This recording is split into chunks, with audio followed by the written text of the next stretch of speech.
Hello everybody and welcome to the channel. If you're new here, please click on like and subscribe. Drop a comment down below. If you've been here before, welcome back. Today we're going to go over how to build a small cherry towel holder. Of course you can make this out of maple, walnut, cherry, whatever wood you want to make it out of. Just happen to be making cherry ones today.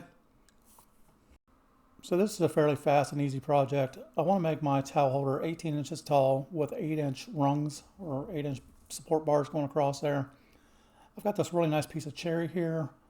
I'm going to cut 18-inch long sections and 8-inch long sections out of here. I'm going to cut them at 1.5 inches wide. Normally I cut them a little bit thinner than this, but since I like this piece of wood, it has a lot of grain, a lot of texture to it. If I cut it too thin, it's not going to pop like it will a little bit wider than normal. Again, once I get my table saw set up, I'm going to go ahead and cut the entire length of the board, which is right around 32 inches, into 1.5 inch strips. I'm going to need 2 of these. I need one for the left side, one for the right side. Next step is go over to the chop saw, or you can use the skill saw, whatever you want to cut these off. I'm going to cut 18-inch pieces. I've got these 2 lined up, so I cut them at the exact same time, so they're exactly the same length. And I'm going to do the same thing with the smaller pieces that are left over. I'm going to cut 2 8-inch sections out of those. Now another thing I like to do is put a back angle on the towel holder so they lean up against the wall and one towel will hang behind the other one. I'll put about a 7-degree angle on the bottom of these when I'm done.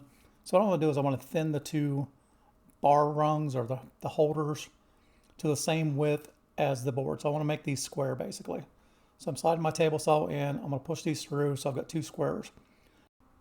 After that I'm taking them over to my router. I'm just putting a 1/16 inch round over on this, just enough to take the edge off of it. I don't want a sharp edge on mine.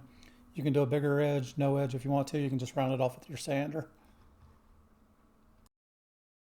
This part will vary from person to person. You'll get different opinions. I'm sure I'll get some comments below. This is how I like to do these. This is how I like to make them fast and strong. You can just glue these together. You can notch them together. You can pin them together. You can wedge them together. 100 different ways you can attach them. This is just the way that I do it. Fast, easy, and sturdy. I'm going to make a line where I want my measurements for my bars at. I'm going to do mine at 2 and 8 inches. You can do yours at 3 and 6 or wherever you want. 2 and 8 seems to be a good balanced area for me. So that's what I'm going to do. So I'm going to take my square and I'm just going to draw a straight line across both pieces. Again, they're clamped together. They're flush at the end, so I know they're not going to move. Next step after that is divide them in half and make a small mark in the middle of them so I know where to drill my holes at. Again, you can clamp this if you want to. You can pin them, you can dowel them, you can drill all the way through and down the middle of them. I'm going to take my square now and I'm going to mark the ends of these so I know I've got a square hole in the end of them. This is where I know to drill my pilot hole for the screws that are going to go into these. I want to drill a pilot hole so I don't split them out with the wood screws. After I've got these marked, I'm going to move over to the drill press. Now, if you don't have a drill press, I would suggest clamping these together, glue them, clamp them into place. While they're clamped, drill through them, put your screws in, and that way you don't have to worry about splitting the wood or trying to line it up to where your bars are crooked. I'm going to put mine in a vise, put it in a clamp, and basically I'm going to use a countersink bit. I'm not going to push the countersink into the hole. I'm just pre-drilling down the center of this, so I've got pre-drilled holes in them. If you've got a good steady hand, you may be able to drill those by hand. If you're off a little bit though, your bar is going to sit crooked and it may be a hard time trying to seal up the seams or the gaps on it. I'm going to take my side rails, I'm going to put them in here also. Now again, you can clamp this together, do all this in one step. If you don't have the table saw and you don't have all the pieces and parts and tools, you don't need them. This just makes it a little bit easier for me. So I'm going to go ahead and countersink these. I'm setting my countersink bit so it goes about halfway through the wood. I don't want to go too deep, but I don't want to go too shallow. I'm going to be able to put a plug in the end of this to cover it up when I'm done. So basically, I'm just going to countersink these real quick, and we'll go to the next step.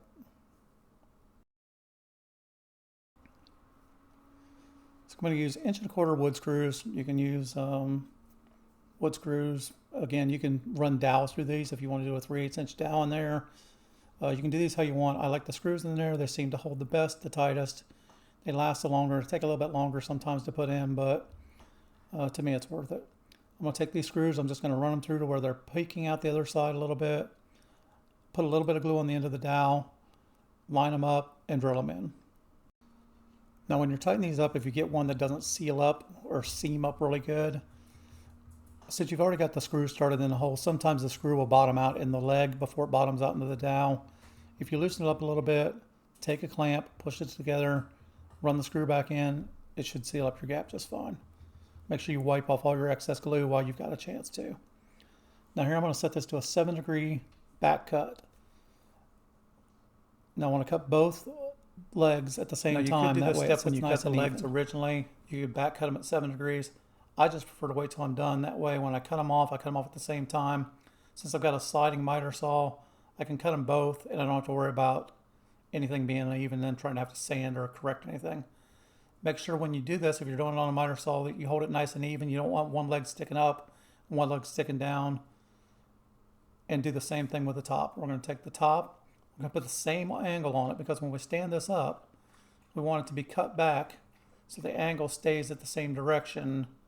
So when it sits up against the wall, it looks like it's flush on the wall and not sloped backwards. Once you have both ends cut off, just stand it up, take a look at it, make sure it's the angle you want. Just about done. Next thing to do is to plug the holes on the end and do a little sanding. Now I'm lucky, I've got a CNC machine. I'm cutting out pegs that fit these holes. If not, you can get on Amazon or online somewhere and buy dowels, whatever size you're drilling your countersinks to. Just want to put a little bit of glue in each hole. I don't want to glob it up. I don't want glue squirting everywhere. Since I'm cutting these on a CNC, they're really tight. I've got to take a hammer and tap them in. If you're a little bit sloppy on them, you may want to put a little extra glue on there just so they seat up pretty good. I'm going to put these in the holes and just tap them in. And after the glue is dried, I've only waited about a half hour for this glue to dry. Since they're such small pins and they're in there tight, I'm going to go ahead and cut mine. If you feel like they're not dried enough, don't cut them off too soon where you break them off or they pop back out of there. Then you just end up with a gummy mess.